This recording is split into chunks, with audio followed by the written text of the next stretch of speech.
સુરતની લાજપોર જેલમાં લાઇબ્રેરીનું નવીનીકરણ કરવામાં આવ્યું।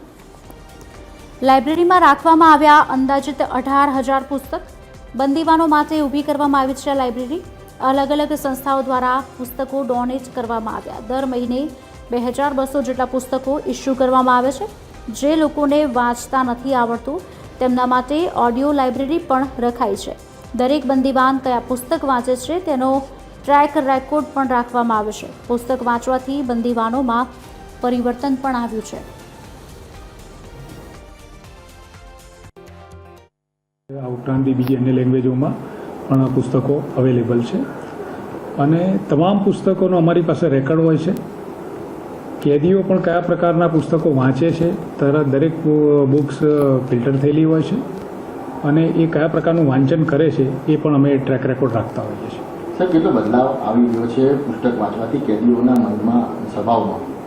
ચોક્કસ ઘણું બધું પરિવર્તન જોવા મળે છે। કેદી એક તો અહીંયા સૌથી મોટી વસ્તુ એમને સમય પસાર કરવાનો હોય છે, તો સકારાત્મક પ્રવૃત્તિમાં જો એ લોકો પાર્ટિસિપેટ થાય એવો અમારો પ્રયત્ન હોય છે અને એમને વાંચન પ્રત્યે અમે વધુને વધુ એ લોકોને પ્રોત્સાહિત કર્યા છે અને એના કારણે એક તો સમય એમનો પસાર થાય છે, બીજી વસ્તુ માનસિક રીતે પણ બદલાવ ઘણો જોવા મળે છે। મારા જીવનની અંદર આ પુસ્તકો વાંચવાથી ઘણું જ પરિવર્તન આવેલ છે અને આ પુસ્તકો લાઇબ્રેરીની અંદર જે આધ્યાત્મિક પુસ્તકો હોય, કોઈ ધાર્મિક કે જે બૌદ્ધ કથાઓ હોય, જૈન કથાઓ હોય કે